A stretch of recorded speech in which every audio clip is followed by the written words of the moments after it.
काय झालं? गोष्टींमधून मार्ग कसा काढायचा हे कळत नाही ना?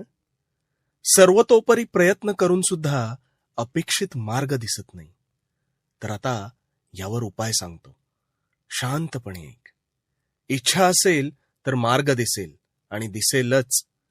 आता तुला का दिसत नाही ते सांगतो.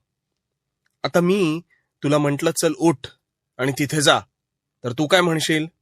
कुठे? तेच तर महत्वाचं आहे ना. कुठे? कुठे जायचं हे कळल्याशिवाय कसं जायचं हे आपण ठरवू शकत नाही. मुळात तू आज जे काही काम करतोयस हे करायचं म्हणून करतोयस का ते तुझं खरंच स्वप्न होतं याचा विचार कर.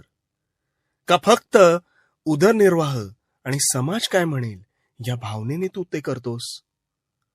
कारण कसं आहे ना, अंधारात बाण मारून वाट बनत नसते.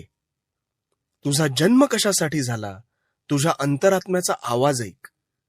तो तुला अपेक्षित वाट दाखवण्याचा कायम प्रयत्न करत असतो. तो आवाज कधीही डावलू नकोस.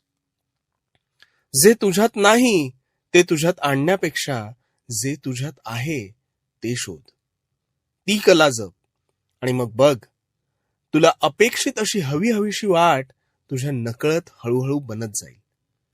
जोवर तुला पटत नाही तोवर दुसऱ्याचे म्हणणे निव्वळ द्रव्यापोटी कधीही ऐकू नकोस. आणि काम असं कर जे करत असताना तुला वेळेचं भान राहणार नाही.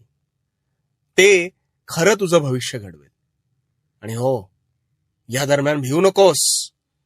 हे काम करत असताना कधीच भिवू नकोस, कारण मी तुझ्या पाठीशी आहे. भिवू नकोस, मी तुझ्या पाठीशी आहे.